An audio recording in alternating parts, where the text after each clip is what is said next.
किसकी थी वो लाश जिसे दर्द के सन्नाटे में जला दिया गया? कौन थी वो लड़की जिसे दिन दहाड़े कुचल कर मार दिया गया? ऐसे कई उलझे हुए सवालों और रोंगटे खड़े करने वाले जवाबों से भरा हुआ है ये एपिसोड। नमस्कार, मैं दिव्यांका त्रिपाठी दहिया स्वागत करती हूँ आपका क्राइम पेट्रोल सतर्क विमेन अगेंस्ट क्राइम की आज के एपिसोड में। जब किसी औरत के साथ कोई क्राइम होता है तो सिर्फ वो मुजरिम नहीं, कहीं ना कहीं उसके लिए हमारा पूरा समाज भी जिम्मेदार होता है। वैसे लड़कियां पढ़ रही हैं, आज वो तरक्की कर रही हैं, अपने पैरों पे खड़ी हो रही हैं, लेकिन कहीं ना कहीं हमारा समाज उन्हें बार बार महसूस कराता है कि वो अबला हैं। उनके मन में बचपन से ही एक छाप पड़ी होती है कि वो एक लड़की है, वो कमजोर है, वक्त आने पर किसी हैवान का वो सामना नहीं कर सकती, और अगर कभी कुछ गलत हो जाए तो वो चुप रहे, गरिमा बनाए रखे। फिर ये तो संसार का नियम है कि एक दुर्बल किसी ना किसी पापी के पाप का निशाना बन ही जाता है।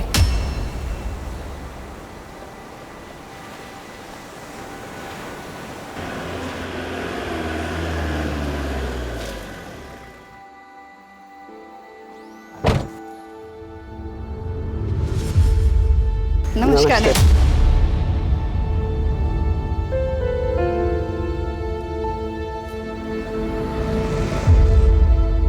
आपने इस एनजीओ में आके यहाँ की औरतों का मनोबल बढ़ाया है, उसके लिए धन्यवाद। धन्यवाद तो हमें आपको कहना चाहिए गरिमा जी, क्योंकि ऐसे बहुत कम लोग रहते हैं जो ऐसे निस्वार्थ समाज की सेवा करते हैं। अब तो बस यही लोग हमारा परिवार है। गरिमा ताई सचमुच में देवी हैं, हमेशा हमारी मदद करती हैं।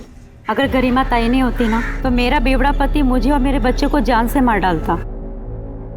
हर औरत के अंदर ना दुर्गा का रूप होता है। जिस दिन अपनी उस शक्ति को पहचान लोगी ना, किसी में हिम्मत नहीं होगी तुम्हारे साथ कुछ भी करने की। अब यहीं पे खड़े रह के बातें करेंगे, आइए नेता जी।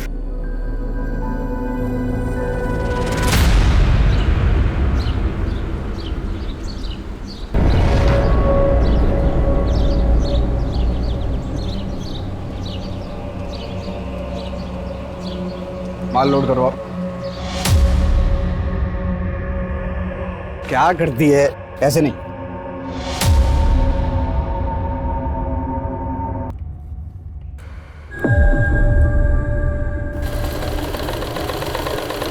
ठीक है।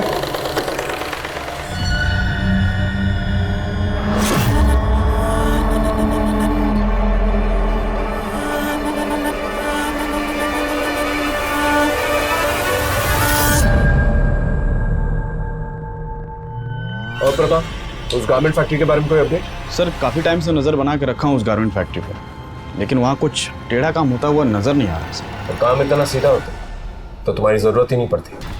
नज़र बनाए रखो और ख़बर देते रहो। ठीक है सर।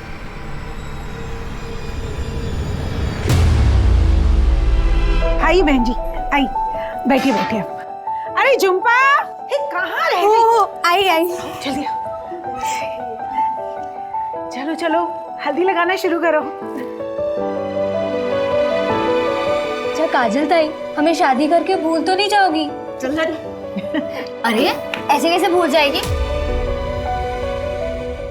हम भूलने थोड़ा ना देंगे, और वैसे भी तुझे तो इसके साथ दहेज में भेजेंगे।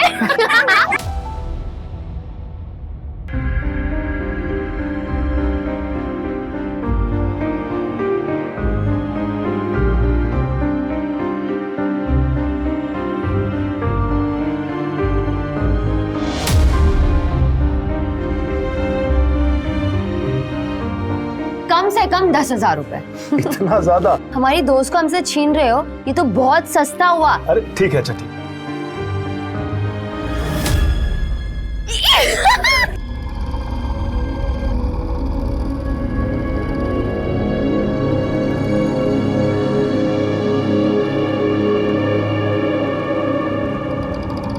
इतने ज्यादा रुपए देने की क्या जरूरत थी? तुम अभी तक वही सोच रही हो?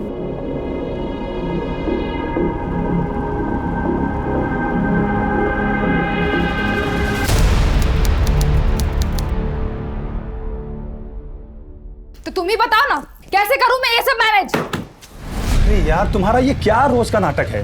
क्या चाहिए तुम्हें? खुशी चाहिए, सुकून चाहिए। ये जो पैसे उधर उधर बर्बाद करते हो ना, घर में लाके दो ना। मेरी भी जरूरत है, मुझे भी घर चलाना होता है, मेरे अपने भी शौक है। अरे तो वही तो पूछ रहा हूँ, क्या चाहिए तुझे? गर्मी में ना जान जलती है मेरी। एसी चाहिए घर में, साफ पानी पी सकूं उसके लिए फिल्टर चाहिए। कुछ ज्यादा तो नहीं मांग रही हूँ ना मैं तुमसे।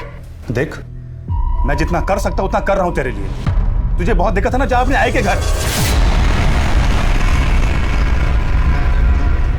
काजल बेटा, 2 बर्तन साथ में होंगे तो खनक तो उठेगी ना। अरे निखिल ने तुझसे गुस्से में कह दिया कि आई के पास चली जा, इसका मतलब ये तो नहीं ना बेटा कि तू अपना घर पति सब छोड़ के आ जाएगी। मम्मी निखिल मेरा बिल्कुल भी ख्याल नहीं रखते मम्मी। पत्नी हूं ना उनकी जिंदगी में क्या हो रहा है जानने का हक है ना मुझे। वो कितना कमाते हैं, कहाँ खर्च करते हैं, कहाँ उड़ाते हैं, मुझे कुछ भी नहीं बताते। अब तुम ही बताओ कैसे चलाऊंगी घर में। बेटा सब ठीक हो जाएगा, तू चिंता मत कर। काजल काजल काजल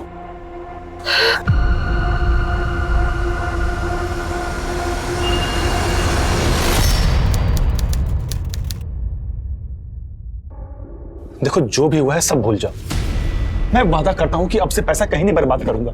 अब जो भी कमाऊंगा तुम्हारे हाथ में लाकर रखूंगा। अब तो हमारी गुड़िया भी आ गई, तो प्लीज इसके लिए मान जाओ।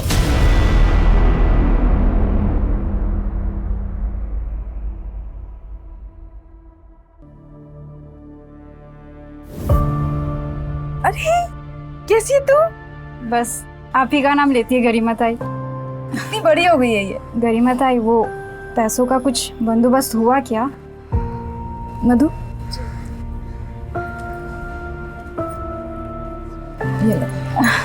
धन्यवाद ताई। खूब पढ़ाओ इसे। जब एक आदमी पढ़ता है ना तो सिर्फ अपनी जिंदगी सुधारता है, लेकिन जब एक औरत पढ़ती है तो पूरे समाज को सुधारती है। किसी भी बात की टेंशन मत लेना तुम। चलो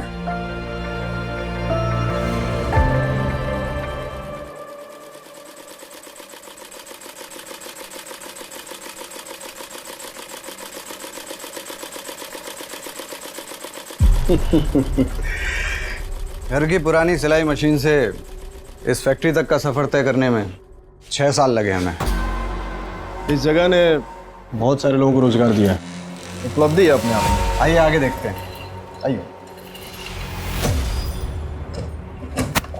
डैमेज फैब्रिक की जो कलरिंग होती है उसका काम हम यहाँ करते हैं। काफ़ी बड़ा एरिया है। आइए आपको आगे दिखाते हैं। और ये हमारा गोडाउन।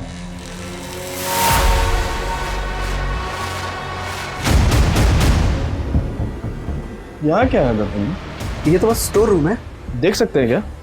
अरे इसमें देखने के लिए कुछ नहीं है, आप आइए ना, मैं आगे दिखाता हूँ।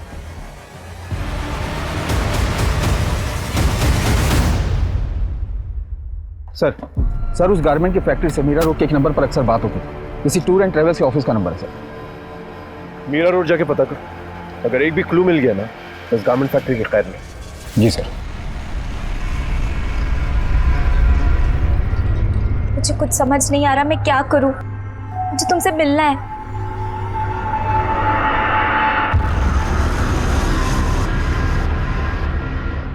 बाबा को तुम्हारे बारे में पता चल गया इकबाल, वो हमें कभी एक नहीं होने देंगे। तुम परेशान मत हो अंजलि, मैं तुम्हारे बाबा से बात करूंगा। क्या बात कर कहा? क्या बात करेगा? मेरी बात तो सुनिए अंकल, एक मिनट सुनिए तो आप। तेरे को शर्म नहीं आती? हाँ, अपने लोगों में जाकर के लड़कियां क्यों नहीं फंसाता? हमारी बहू बेटियों पर नजर डालता है। पापा प्लीज इकबाल को जाने दीजिए, बाबा प्लीज इकबाल को जाने दीजिए। जब अपना ही सिक्का खोटा हो ना तो आदमी किसी और से क्या बात करेगा?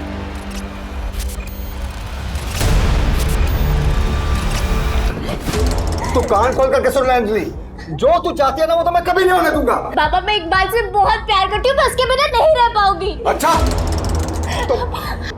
तो फिर ना तो अपने बाबा के बिना रहना सीख ले। छोड़ अंजू, छोड़िए, रुक जाइए। बोल रहा हूँ छोड़। आज मैं सारा किस्सा ही खत्म कर देता हूँ। जब मैं नहीं रहूंगा ना उसके बाद इसका जो मन चाहे वो करे। नहीं पापा मत कीजिए, वो मत कीजिए। आप जो कहेंगे मैं वही करूंगी। रुक जाइए, आप जो कहोगे मैं वही करूंगी। दर्पण भाई, मेरे तो कुछ भी समझ में नहीं आ रहा है कि मैं क्या करूं। आप ही कुछ कीजिए, अब हमारी इज्जत आप ही के हाथ में है। फिक्र मत कीजिए नंदन भाव, आपकी इज्जत हमारी इज्जत, काम हो जाएगा।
आखिर वो कौन सा नाग था जिसने अंजलि की दुनिया को डस लिया था? अंजलि को इकबाल से प्यार था और उसका ये प्यार का रिश्ता उसके माता पिता को मंजूर नहीं था। उन्होंने पूरी कोशिश की हुई थी अंजलि को इकबाल से दूर रखने की। अंजलि की मौत के पीछे उसके ही किसी अपने का हाथ था या वो किसी के खूनी खेल का निशाना बन गई थी?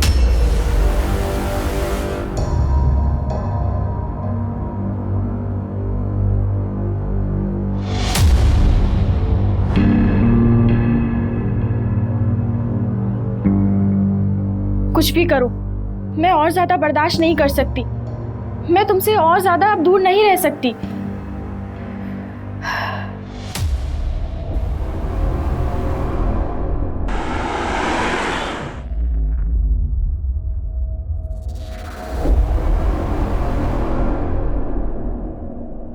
हाँ साहब, वो मेरी दुकान है, पर वो तो 2 साल से बंद है। अगर 2 साल से बंद है तो तुम्हारी दुकान की लैंडलाइन से गारमेंट फैक्ट्री के नंबर पे रेगुलर कॉल्स क्यों जा रहे हैं? सर, इस नंबर का बिल तो मैंने 2 साल से नहीं भरा। मुझे लगा अब तक तो डिस्कनेक्ट हो गया होगा। एक मिनट रुकना, उस लड़की को लेके आओ। जाने दीजिए ना मैडम, गुंडे लोग इन्हें उठा के लाते हैं और फिर इनसे भीख मंगवाते हैं। इनका पूरा गैंग है। बच्चे देश का भविष्य होते हैं। अब इनकी जिंदगी बचाने के लिए मुझे ना किसी गैंग का डर है और ना ही किसी गुंडे से। मैं नेताजी से बात कर लूंगी, जाओ लेके आओ। जी मैम, जाती हूँ। हेलो बेटा।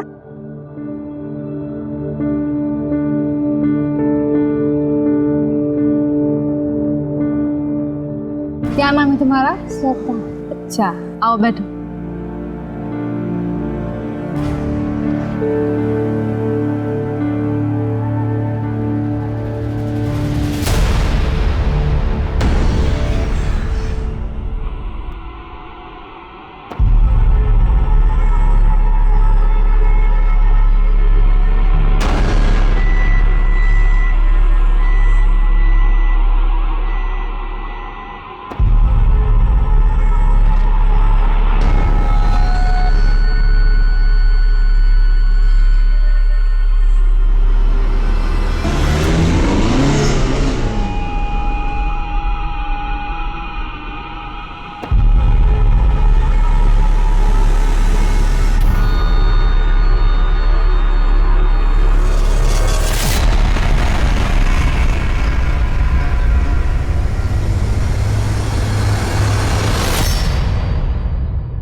देखो मैंने क्या बनाया।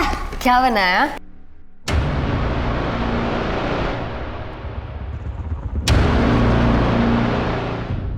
मेरी कुछ समझ में नहीं आ रहा खुशी, मैं क्या करूं। मैंने कभी नहीं सोचा था कि निखिल ऐसा कुछ करेगा। तू परेशान क्यों होती है? सब ठीक हो जाएगा और तू जब तक चाहती है यहाँ रह सकती है। कब तक मैं तेरे ऊपर बोझ बनी रहूंगी? मुझे अपना भी तो कुछ करना होगा ना खुशी। देख, तू जाना चाहती है तो जा, मैं तुझे रोकूंगी नहीं, पर कम से कम हीना को तो मेरे पास छोड़ दे। मेरी भी तो बेटी है ना।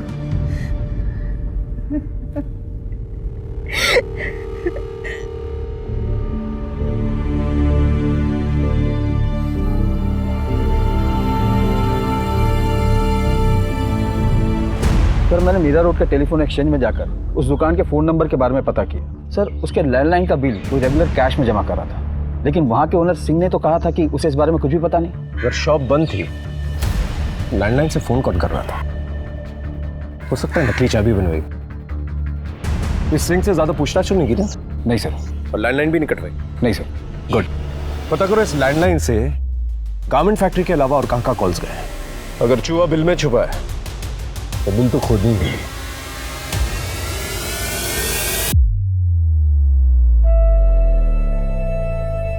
अरे किधर गई?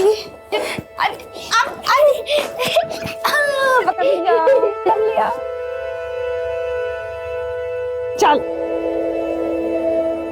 अच्छा। तुम्हारे आ जाने के बाद ना इस शैतान की शैतानियां और बढ़ जाती है। मम्मी, मैं आपको मेरा ड्राइंग दिखाऊं? हाँ। संभाल कर। तू कैसी है? ज्यादा परेशान तो नहीं करती ना? बहुत परेशान करती है। लेकिन मुझे एक बात बताना, अगर बेटी अपनी माँ को परेशान नहीं करेगी तो किसे परेशान करेगी? थैंक यू खुशी। अगर तू नहीं होती ना तो पता नहीं मैं क्या करती। मैं गुमसुम काजल से गरिमा ताई कभी नहीं बन पाती, लेकिन मैं यहीं तक रुकने वाली नहीं हूँ। मैं ना औरतों की जितनी मदद हो सके ना उतनी मदद करूंगी। मुझे कुछ ठीक नहीं लग रहा है।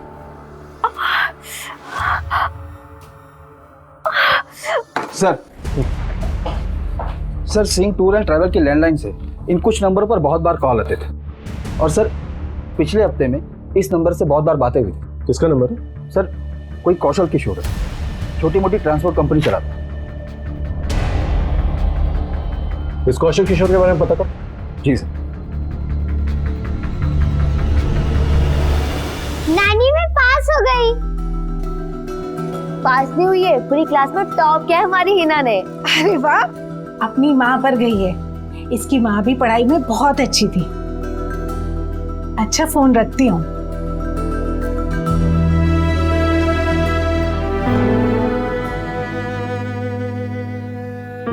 काजल ने हमारी जिद पर निखिल से शादी की थी।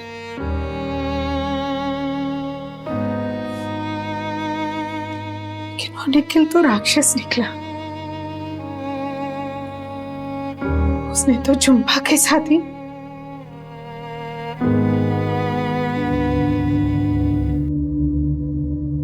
झुम्पा, तुझे कितनी बार कहा है खाना टाइम से खा लिया कर। होता है, बस ये साफ कर लूं। अच्छा चल ठीक है। और ये हिना ना रात भर सोती है ना सोने देती है, अब जाके सोई है तो मैं सोचती हूँ थोड़ी सी झपकी मैं भी मार लूँ। निखिल आने वाले होंगे, तुमको खाना खिला देना। होता है। चल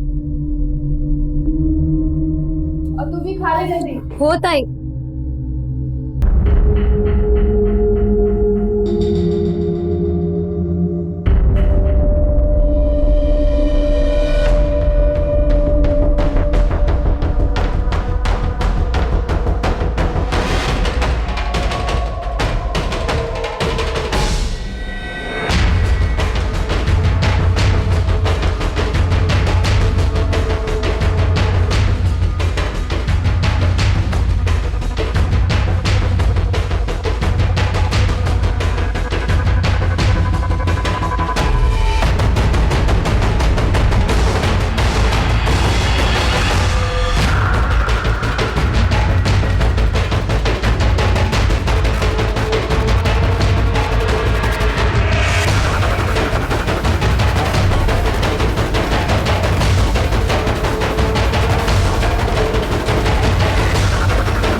लेकिन तुम्हें जरा सी भी शर्म नहीं आई ना? अरे बच्ची है ये, तुमने इसके साथ।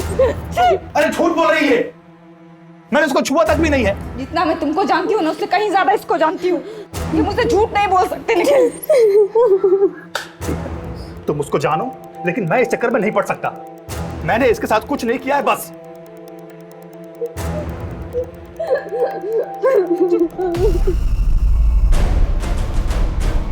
तुम्हें क्या लगा था कि तुम मेरा पति हो तो मैं तुम्हें माफ कर दूंगी?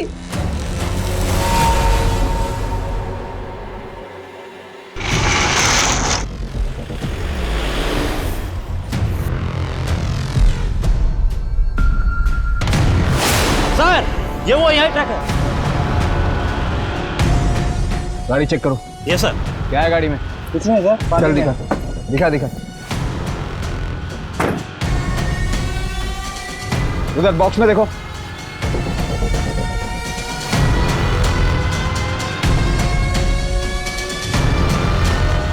सर, ये तो ड्रग्स है।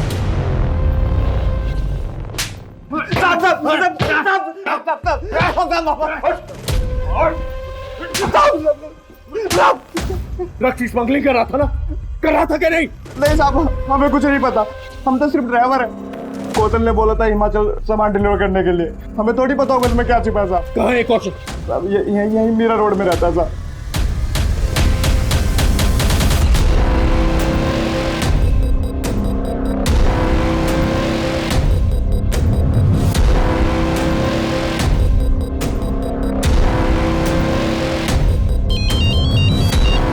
हाँ क्या हुआ सर? वो निकल गया। पुलिस के लिए उस गारमेंट फैक्ट्री से जुड़ा कोई भी राज ढूंढ पाना अब नामुमकिन सा हो गया था। लेकिन कहते हैं ना कि पाप का घड़ा कभी ना कभी भर ही जाता है। उस गारमेंट फैक्ट्री का सच पुलिस के सामने शायद आने ही वाला था अब।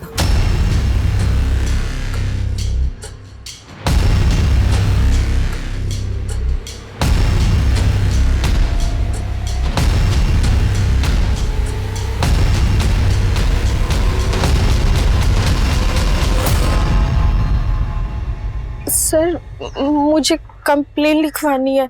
क्या हुआ? मेरे साथ कुछ गलत हुआ है। बड़े सर किधर है? क्या हुआ?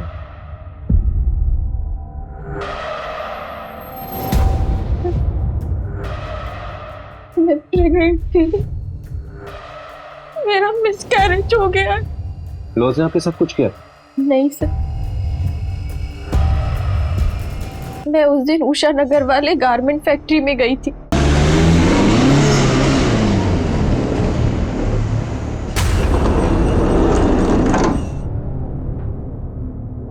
मुझे लगता है कि वहां मेरा किसी ने रेप किया। लगता है मतलब? क्या आपको पता नहीं आपके साथ रेप हुआ या नहीं? सर मैं बेहोश थी। किसने किया आपको बेहोश?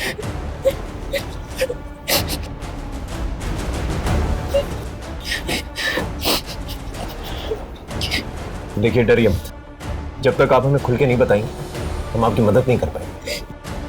सर मेरे पति यूएस रहते हैं, अभी 5 महीने पहले ही गए। वहां जाने के बाद वो सारी चीजें अरेंज करने वाले थे, इसलिए मैं इंडिया में ही रुक गई। सर उनके जाने के बाद मुझे पता चला कि मैं प्रेग्नेंट हूँ। मैंने 5 महीने तो कैसे तैसे निकाल लिए, लेकिन बाद में मुझे लगा कि हमारा पहला बच्चा है, हम दोनों को साथ होना चाहिए। नीलम छुट्टी बिल्कुल भी नहीं है, और अगर मैं इंडिया आया तो नौकरी चली जाएगी। सर मैं अपने पति के पास जाना चाहती थी, मैं बहुत परेशान हो गई थी, बहुत परेशान हो गई थी। तुम यहाँ नहीं आ सकते, लेकिन मैं तो वहाँ आ सकती हूँ ना। अरे अभी अभी तो तुम्हारा यूएस का वीजा रिजेक्ट हुआ है। तुम प्लीज बात तो करो उससे। ठीक। क्या हुआ? किससे बात करने के लिए कहा था आपके पति? गारमेंट फैक्ट्री वाले दर्पण से।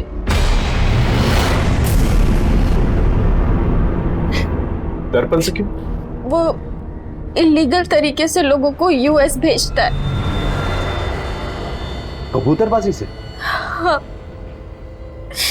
इसलिए मैं उससे मिलने गारमेंट फैक्ट्री गई थी।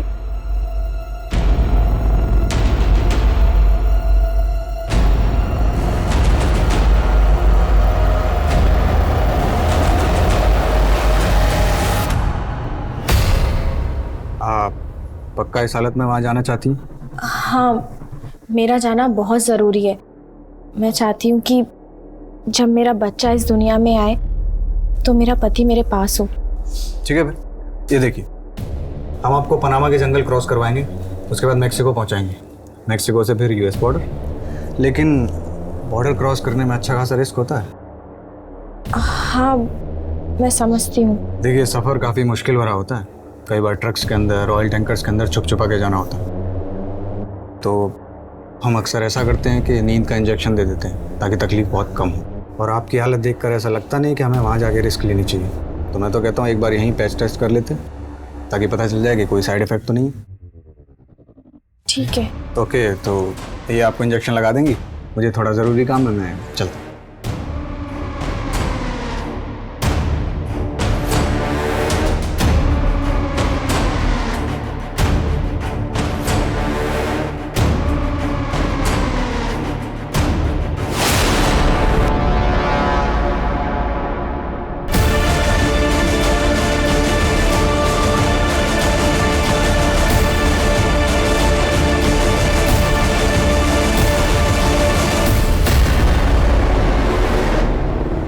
सर वहाँ मेरा रेप हुआ और दूसरे ही दिन मेरा मिसकैरेज हो गया। मुझे कुछ ठीक नहीं लग रहा है। मृणाल, क्या क्या हुआ?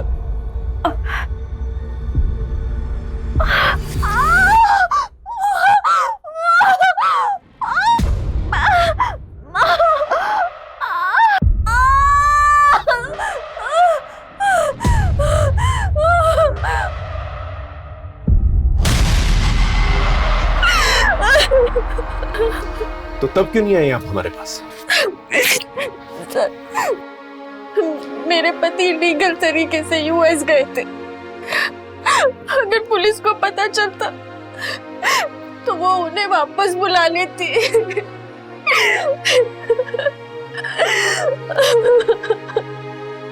कहते हैं गलत काम का गलत नतीजा होता है, लेकिन मृणाल के पति की गलती की सजा इतनी बड़ी होगी उसने सोचा नहीं था। मृणाल की शिकायत के बाद पुलिस ने उस गारमेंट फैक्ट्री का पूरा सच जानने की कोशिश की, लेकिन उनके हाथ कुछ भी नहीं लगा। सर उस गारमेंट फैक्ट्री के खिलाफ तो कुछ नहीं मिला, लेकिन मृणाल के बयान से तो ये साफ है कि उस फैक्ट्री में उसके साथ रेप हुआ था। सर चलकर दर्पण को उठा लेते ना। लेकिन ये साबित कैसे करेंगे कि मृणाल का रेप वहां पर हुआ था? जब मृणाल का रेप वहां हुआ वो इस डर से हमारे पास नहीं आई क्योंकि उसका पति इलीगली यूएस गया। लेकिन सर उस फैक्ट्री में कबूतरबाजी होती है, इस बिना पर रेड तो डाल सकते हैं वहां पे। कबूतरबाजी के लिए हम लोग वहां पर रेड भी मार लें, लेकिन बाकी जो इलीगल एक्टिविटीज होती है उसे कैसे साबित करेंगे? ये मत भूलो कि मृणाल का रेप वहां हुआ था और मृणाल एक वाहिद लड़की जिसने उस गारमेंट फैक्ट्री के खिलाफ जो है कंप्लेंट की है। सबसे पहले तो उसका पति फंसेगा क्योंकि वो इलीगली यूएस गया था। पहले इस गारमेंट फैक्ट्री के खिलाफ सारे सबूत इकट्ठा कर लें, फिर action. I am very sorry sir, मैं जानता हूँ कि मैंने गलत किया है। गलती की सजा तो जरूर मिलेगी। गलती की सजा तो मुझे मिल गई है सर। दर्पण ने तुम लोगों को कोई डॉक्यूमेंट दिया था? कोई भी डॉक्यूमेंट, टिकट वगैरह? नहीं सर, हमारे हाथ में तो उन्होंने कुछ भी नहीं दिया था सर। हम 5 लोग एक साथ गए थे, उनमें से एक ही बंदा था जिसके हाथ में सब कुछ था। पैसे कैसे दिए थे उसे? सब पैसे सब कैश में दिए थे। और दर्पण के बारे में किसने बताया था तुम लोगों को? नंदन भाऊ ने।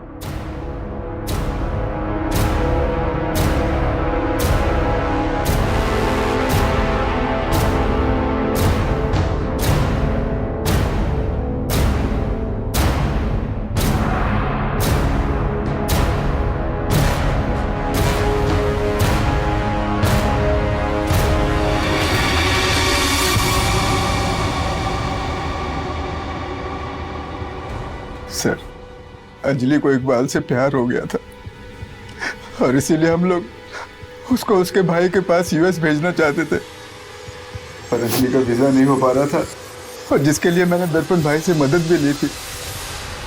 अंजलि गई थी मिलने के लिए उनसे, पर वापस आके अंजलि ने सुसाइड कर लिया था। सर, आप लोगों को अजीब नहीं लगा कि गारमेंट फैक्ट्री से आने के बाद उसने सुसाइड कर लिया? हो सकता है वहां पर उसके साथ कुछ गलत हुआ हो। हमने तो यही सोचा था कि शायद अंजलि खुद यूएस नहीं जाना चाहती है और हम दोनों उसे जबरदस्ती भेज रहे थे, इसीलिए उसने शायद आत्महत्या कर ली हो। और आज तक हम लोग एक दूसरे को माफ नहीं कर पाए। ये दर्पण ने आप लोगों को कोई डॉक्यूमेंट्स वगैरह दिए थे? डॉक्यूमेंट्स? नहीं। इस अंजलि के केस को अच्छी तरह से खंगालो, उसके मोबाइल रिकॉर्ड, लोकेशन रिकॉर्ड, सब कुछ। जी सर।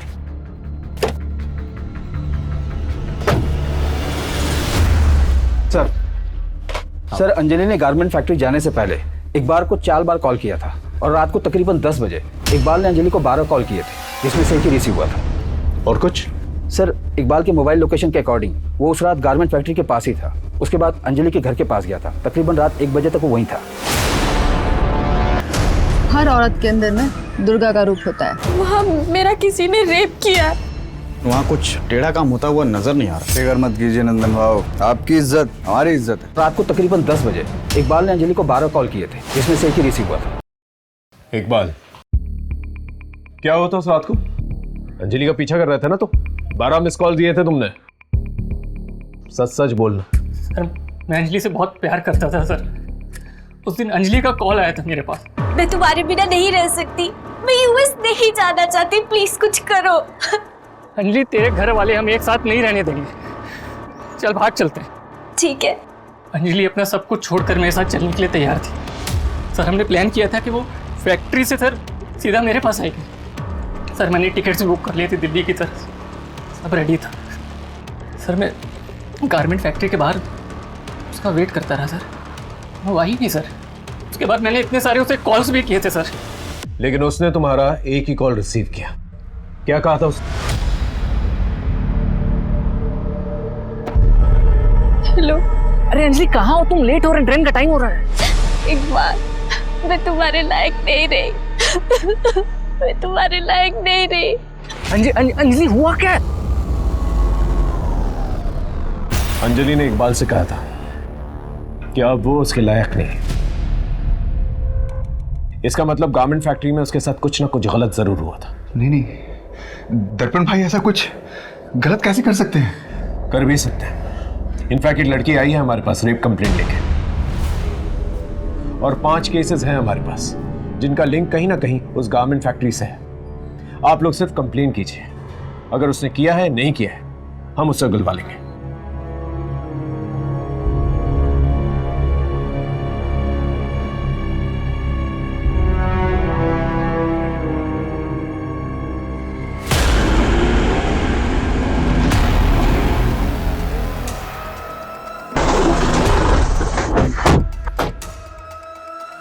दुबे अच्छे से तलाशी लो। सर यहाँ बॉक्सेस में चेक करो। अरे देखो क्या है। क्या कर रहे हैं आप लोग? और वहां उस कमरे में भी चेक करना। आप लोग ऐसे नहीं आ सकते। ये रहा सर्च वारंट। देखो क्या मिलता है।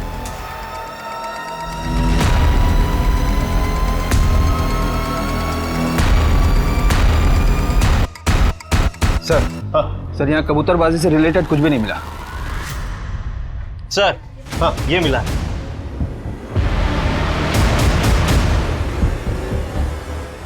सर मुझे नहीं पता ये सब यहाँ कैसे आया। क्या है ये? वो मैं लाया था साहब इनके लिए।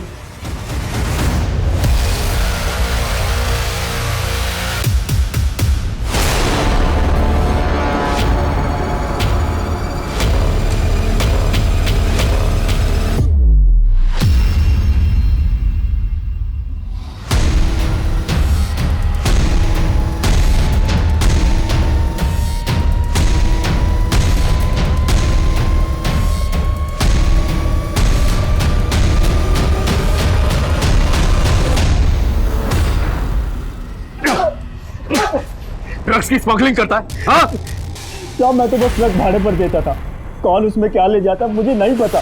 किसे दीजिए ट्रक भाड़े? बोल। साहब वो सिंह टूर्स एंड ट्रेवल्स को।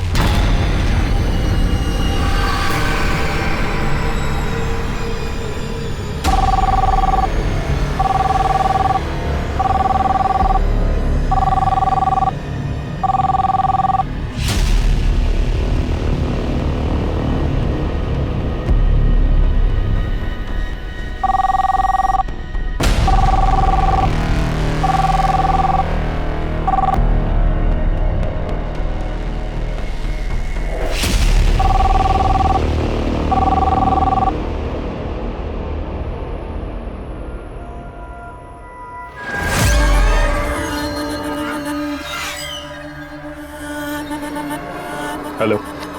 हेलो, मुझे यूएस जाना है।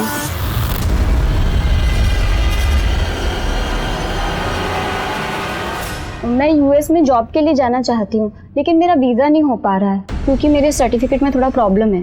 हो जाएगा, हम आपको मैक्सिको के रास्ते यूएस भेज सकते हैं, लेकिन रास्ता थोड़ा खतरनाक है इसलिए कई बार बेहोश करना पड़ता है। तो एक बार टेस्ट कर लें ताकि कहीं कोई साइड इफेक्ट तो नहीं। ठीक है।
तो तुम हो जो लड़का बन के लड़कियों का रेप करती है और तुम्हारा पति दर्पण तुम्हारा साथ देता है।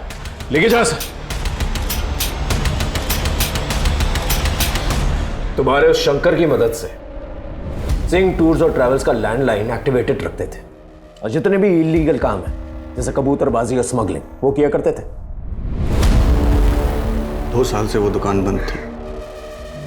मुझे कहीं से पता चला कि उस दुकान का मालिक सिंह उस दुकान को बेचना चाहता है, इसीलिए उसे रेंट पर नहीं चढ़ा रहा था, खाली रख रहा था। वो प्रॉपर्टी के रेट बढ़ने का इंतजार कर रहा था, इसलिए हमने वहां से अपना काम करना शुरू कर दिया। देखो छुपाने का कोई फायदा नहीं है। 7 फाइलें हैं मेरे पास और 5 केसेस और भी हैं। अभी से कुछ दिन पहले नम्रता नाम की एक लड़की जो तुम लोगों के गारमेंट फैक्ट्री में काम किया करती थी, उसे एक गाड़ी कुचल कर चली जाती है। हमने पता किया है वो गाड़ी तुम लोग के फैक्ट्री के नाम पर रजिस्टर थी। एक्सीडेंट का केस बना, लेकिन जब हमने सीसीटीवी फुटेज देखा तो वो घबरा कर किसी से भाग रही थी। तुम दोनों ही मारा है ना उसे? हाँ, क्योंकि उसने चंदा का खून होते हुए देख लिया था। कौन चंदा? एक अनाथ लड़की थी, भिखारन।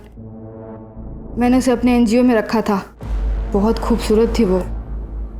मेरा दिल आ गया था उस पर, लेकिन उसको पता चल गया था कि मैंने उसका रेप किया है और वो मुझे धमकी दे रही थी कि वो मेरा ये राज सबको बता देगी, तो मैंने उसे मार दिया।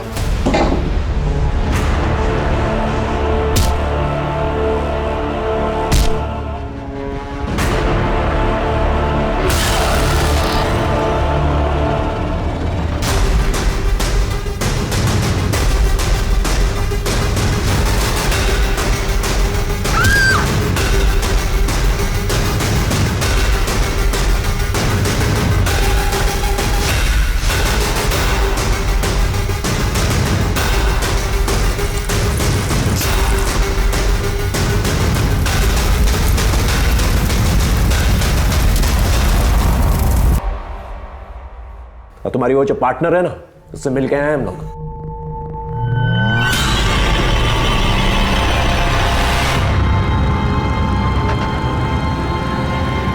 हाँ, मुझे लड़कियां पसंद है। मैं और खुशी शुरू से ही पार्टनर है।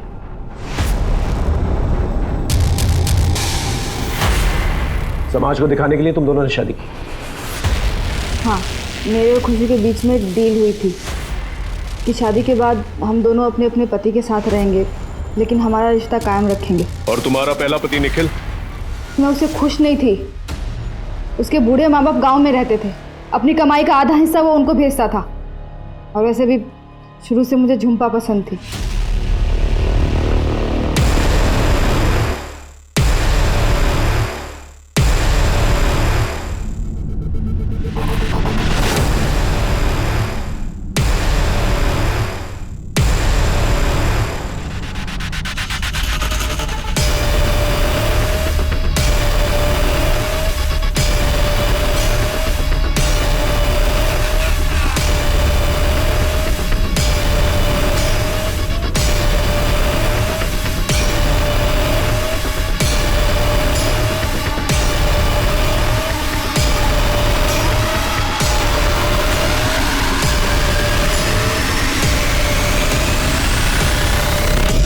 मैंने उसका रेप किया और सारा इल्ज़ाम निखिल पे डाल दिया। निखिल वो सदमा बर्दाश्त नहीं कर पाया और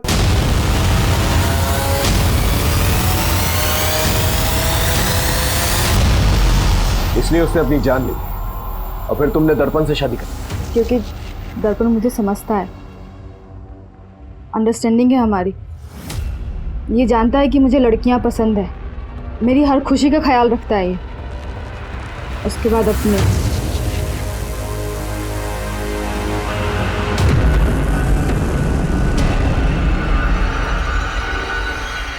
अंजलि का रेप भी तुम नहीं किया? बोलो। उसको इलीगल तरीके से यूएस जाना था, लेकिन फिर वो यूएस नहीं जाके अपने घर वापस चली गई। और घर जाने के बाद जब वो रेप का सदमा बर्दाश्त नहीं कर पाए, उसने अपनी जान ली, सुसाइड कर। शर्म आनी चाहिए तुम्हें। लोग तुम्हें देवी मानते हैं, तुमने एक राक्षस जैसा काम किया। क्या करूं सर, लड़कियों का शौक है मुझे। अब अपने शौक जो है ना, जेल में पूरे करो।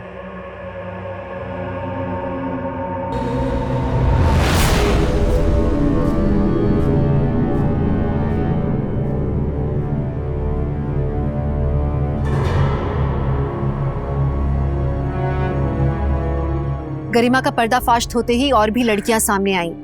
गरिमा और दर्पण को 12 लड़कियों के रेप और नम्रता और चंदा के मर्डर के लिए गिरफ्तार किया गया। सोचिए ना, अगर पहले की किसी लड़की ने कंप्लेंट कर दी होती तो आज न जाने कितनी लड़कियों की जिंदगी बर्बाद होने से बच जाती। आज अंजलि, नम्रता, चंदा जिंदा होती।